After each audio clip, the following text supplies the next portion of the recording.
Hello everyone, welcome to this special edition of The Hub on CGTN. I'm Huang Jiyuan in Beijing.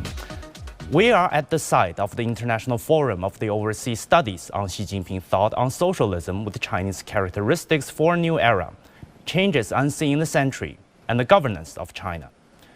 This is a turbulent time, with people around the world asking the same question. How should we pursue the better lives we all dream of? How could we solve the problems that might just be too big for one generation to solve? Today, I'm joined by a distinguished panel of leaders and experts with deep insights into China's development and its global impact. Together, we will explore the far-reaching ideas that continue to shape China's modernization and inspire nations to follow. Here with me are Mr. Syed Hassan Javed, former Pakistan ambassador in Germany, Singapore, and Mauritius. He is also the former director of the Chinese Studies Center at the National University of Sciences and Technology in Pakistan. Martin Jack, former senior fellow at the Department of Politics and International Studies of Cambridge University. Paul Frimpong, executive director of the Africa-China Center for Policy and Advisory. Last but not least, Laura Torres de Gavidia, researcher at the Venezuelan Association of Chinese Studies at the University of Los Andes. Welcome to you all for being here. Thank you. Thank you. So, after a morning of sessions here at the forum, what's your biggest intake? Perhaps we start with Mr. Javed. This forum is on the changes in the century and building socialism with Chinese characteristics, and the Xi Jinping Thought is very appropriate and very suitable with the time that history that we and the global community finds itself. The study of socialism with Chinese characteristics have been my main passion, and especially the Chinese characteristics which make socialism here, and the modernization path chosen by China, and the development path and the foreign policy paradigm that China has makes it very unique model. History is taking a U-turn. But what history is taking a U-turn because power is now continues to evolve and continues to shift to the east, and China-led global order is now emerging. Initiatives like Global Development Initiative, Global Security Initiative, Global Civilization Initiative, and Belt and Road Initiative, they are all aimed to build a shared future for humankind. Mr. Zhang, what's Chinese characteristics? Well, I think that it's been a phrase used to try and distinguish what China's doing from what the West is doing. I think that's how it first grew up.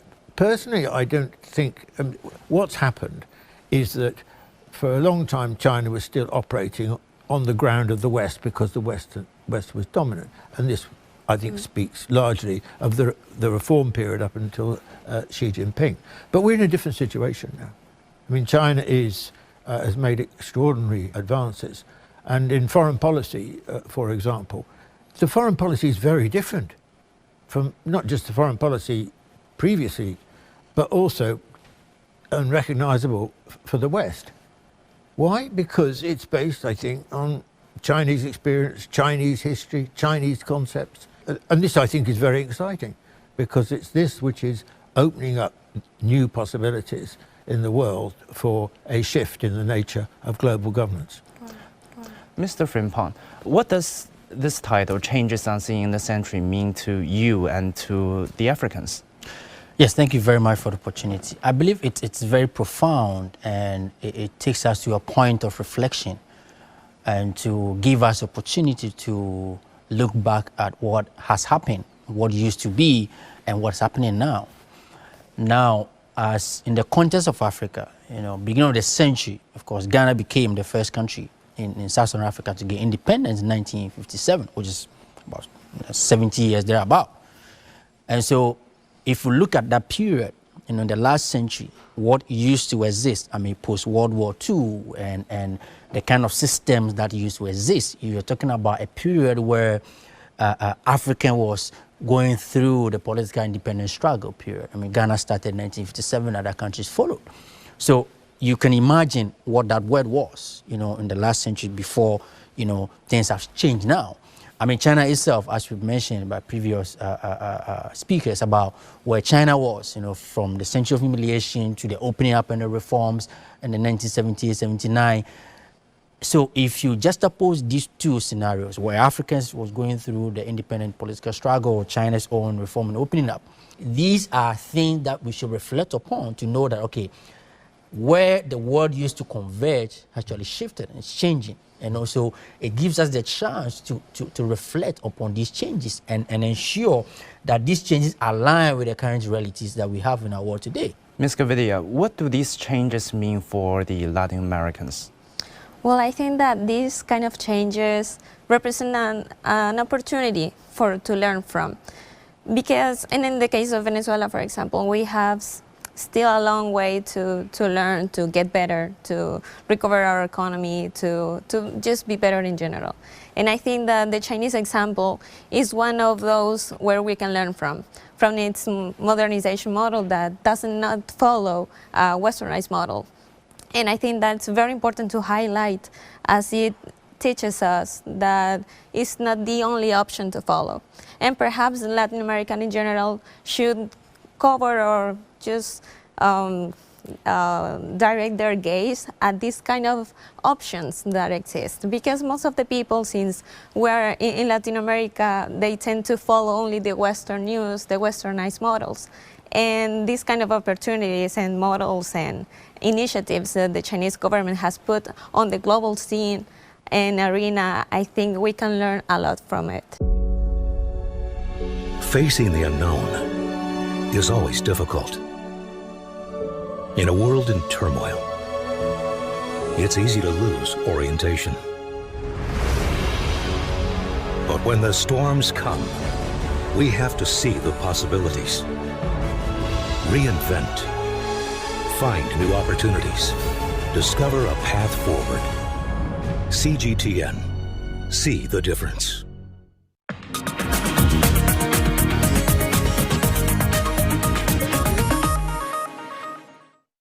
Mr. Javed, you've spent a lot of time in China, right? And as you know, the 5-year plans are a very important policy and political component to Chinese modernization. And we've recently just proposed the recommendations for the 15th 5-year plan. So how do you interpret the development philosophy behind that? And what do you see as its impact to the world? Concept of a 5-year plan that you mentioned will carry this process, and China will yet achieve another level of progress and high quality development, in which you have this growing economy, growing military power, growing soft power, which is very important. In Chinese, it's a Ruan Shi Li. That's what defines the world. Your ability to influence others. So China believes in respect and giving respect.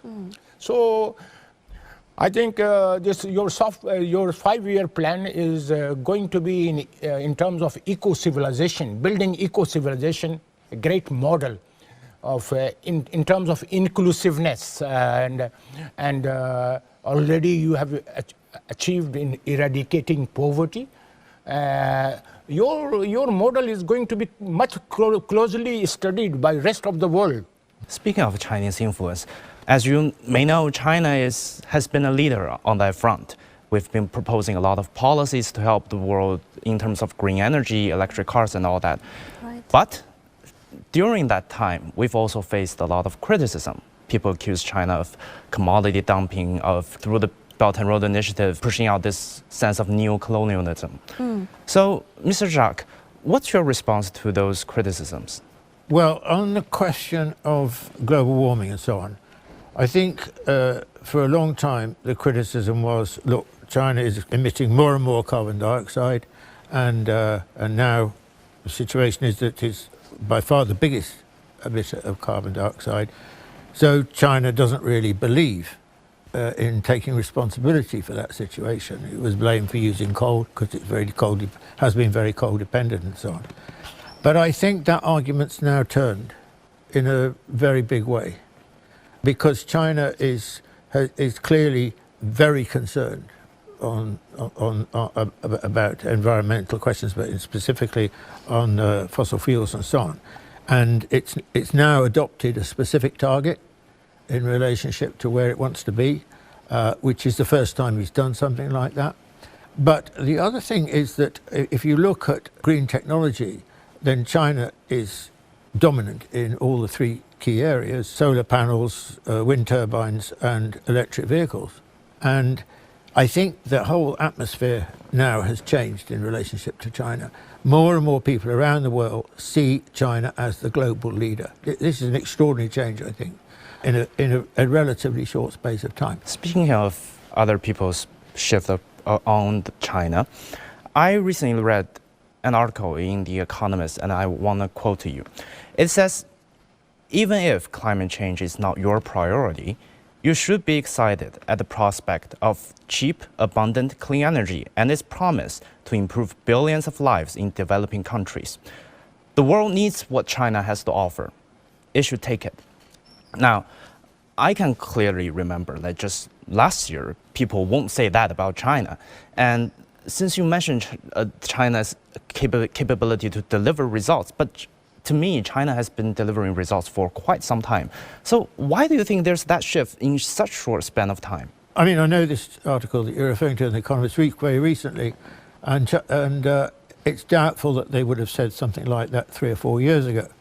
I think that it's a combination of factors, really, and a realization in particular that, you know, there's incredible solar panels across northwest China, and the electric vehicles. I mean, you know, the electric vehicles are becoming a huge talking point in European societies, and certainly in my own. And this has happened over the last year or two.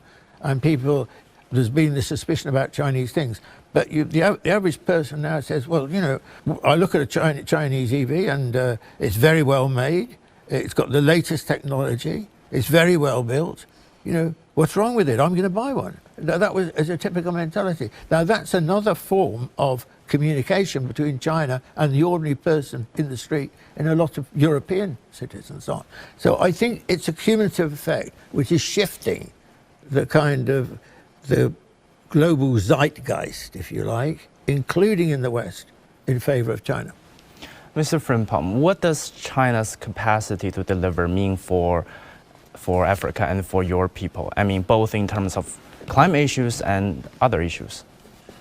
Let me start with a story that will feed into how that can be demonstrated, how that has been demonstrated. So I met a local farmer in the northern part of Ghana, and he said something that stayed with me, and I still think about it. And he said that the rains are not coming as it used to, but the sun is always with us. Mm. And the sun that used to destroy what they are supposed to produce is now become a source to feed and to help them produce more even now. Mm. And this was in connection to a solar-powered irrigation system being championed in the northern part of the country, of course, implemented through UNDP, same as what happened in Ethiopia, where local smallholder farmers, through the cooperation, of course, in China and Ghana, are able to have access to solar-powered irrigation system that is now being able to help them all year round. That is a demonstration of what it means for the cooperation between Africa and China when it comes to development. Now, even taking us back to a very known Belt and Road Initiative that we know, leading to the BRI 10 years anniversary, I think China already announced that they are not financing coal projects abroad anymore. And of course, even the narrative around the BRI changed from big, huge infrastructure to small and beautiful infrastructure. Africa has been a huge beneficiary of the Belt and Road Initiative. My country, the port project that has been, and then as a result of BRI. Now, the demonstration here is that when you track the engagement between Africa and China, you can see China's commitment in pursuing things that they believe will be in the interest of everyone that is involved, and not just, they put in economic gains above what the environment actually needs. So again, this is about the innovation from China meeting some of the climatic conditions in Africa to form a solution.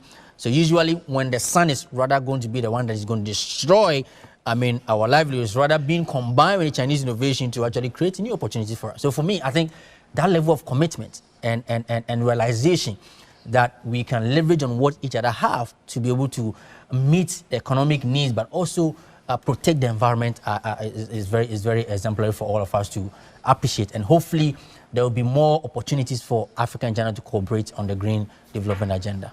Mr. Kavadia, so issues like the climate is something that requires a global response, which brings us to this concept of global governance.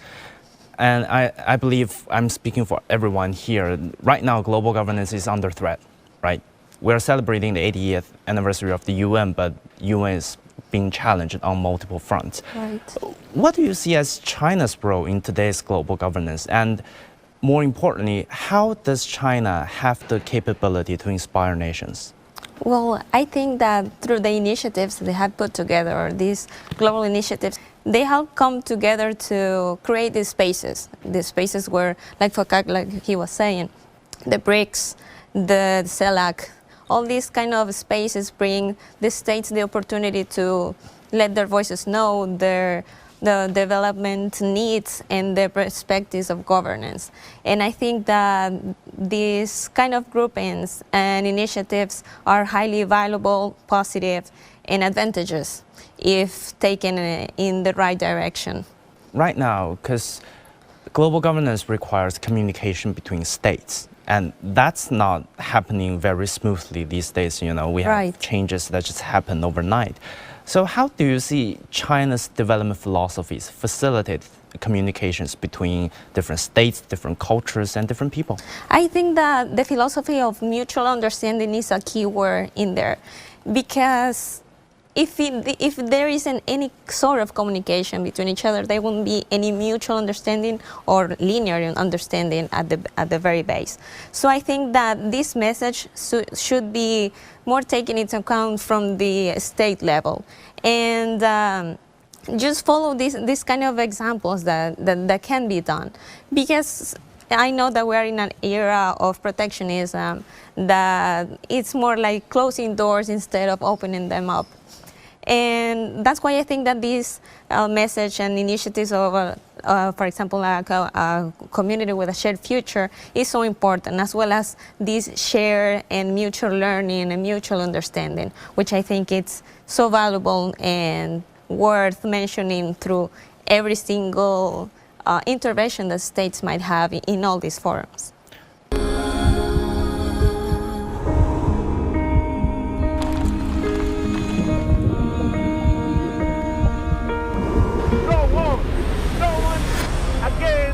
Holding guns from police forces toward protesters.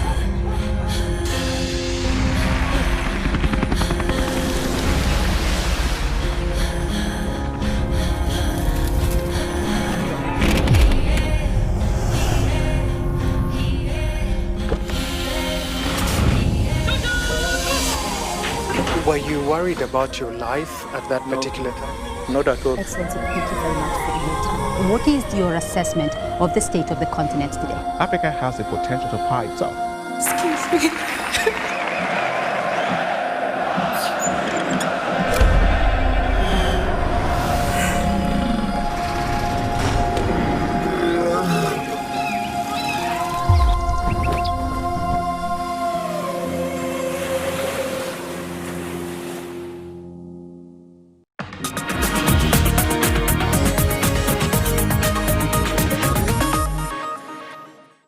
Mr. Zhang, since our friend here talks a lot about history, I want to ask you, so how do you think China's experience and knowledge from being a civilization state can help today's world in communication or just fostering cooperation? Well, I think that China is historically so different, especially from the West. I think constituted on a very broad and deep basis. And there's a huge amount of learning, historical learning and contemporary learning as a result of that. I don't think that in any simplistic sense, China's experience as a civilization state is transferable to countries that have not had that kind of history. But nonetheless, other countries can learn a lot from China in all sorts of ways. I mean, just the importance of governance, for example, the importance of the governance being a voice and expression of the people, a concept of time, of the long term. I mean, one of the things that the West has more or less completely lost, there's really been a big change. And this change, I think, is accelerating. See, now we're now in a new situation. The new situation is that the United States is no longer recognized or able to be the global hegemon.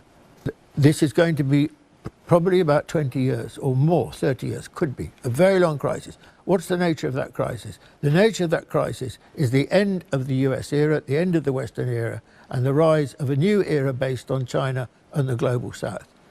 And not until that question is significantly resolved will the kind of turbulence, disruption, and instability that we're experiencing now come to an end. Mr. Frimpong, what are the Africans learning from China right now? Like Professor Jacques just said, the civilization state, there are some things that you can learn from China and some things you can't. So what are learned? And of course, one of them is what you mentioned about the civilization and the history of China. And of course, being the first, country from the global south to rise to the level. And of course, the rise has been peaceful, mostly peaceful, as you did mention. And I think one thing that has become constant, and of course, that is being a cause of excitement for me and from Africa, and I'm sure it's gaining momentum from countries in the global south, that there's no one-fits-all solution to development, right? And for us in Africa, that you have to choose our own path of development. Right. That the history that you have should guide you on what kind of economic programs and policies to pursue.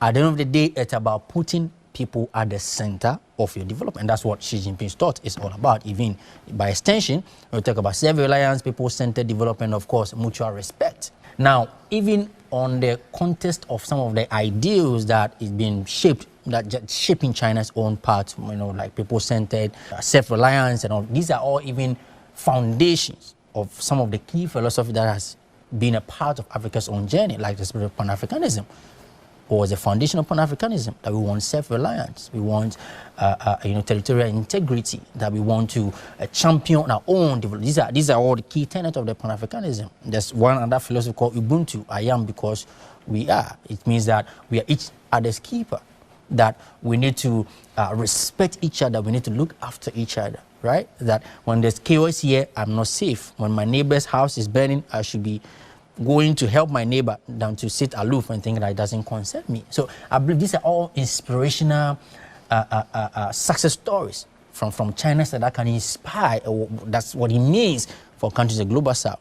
So for me, it shows that they took their time to accept who they are, where they are, and where they want to be, and leverage on their own features and how they feel about how they want to, and then they develop what they have. So I believe these are the intersection of how it should inspire countries in the global, especially Africa, if we really want to progress to the next phase. Yeah. Ms. Gavidi, I want to throw you this question. Mr. Frimpong talked a lot about these choices between following and choosing what suits you best. Right. And as we all know, there are people in this world who wants the developing countries to follow a certain path to prosperity or to progress. How would the global south and how would you choose between these two paths, and how do you maintain your independence? Oh, I think I agree with his idea that the characteristics of each country should follow the path that they are going to grow and follow. Because as President Xi Jinping has said, the Chinese model has worked here in China because it is modeled by Chinese thought, by its Chinese characteristics, as Mr. Jack said too. That's why we cannot just copy it without further analysis. President Xi also has said that we should not fall into automatic coping or mechanism or just mechanic learning. We should be able to analyze our own context, our own history, and create thus, let's say, our own characteristics. For example, Venezuelans' characteristics that can shape the right path to us. And of course, taking lessons from all these other models that have had success at this scale. But still, I just gather the ideas of how important it is to take into account your own characteristics, to make your own path and create your own independence in that way. Yes. Could I just make one other point? I Please. agree with that very much. Following on from Mr. Frimpong about civilization and countries choosing, being able to choose their own course of development, I think this is really fundamental, actually. And I think the great thing about China is that China says to other countries, to the world, you know, we're not a model for you. We are not a model for you. You have to do it your way. Exactly. And I think this is absolutely fundamental. And it's fundamental to the relationship between China and the Global South. Because the Global South, to feel comfortable with its relationship with China, has to feel that it can take each country can take its own course. Yeah. And part of the great problem of, for example, the African continent, but well beyond the African continent, is that Western colonization robbed them of their history, robbed them of their continuity, and robbed them of their civilization.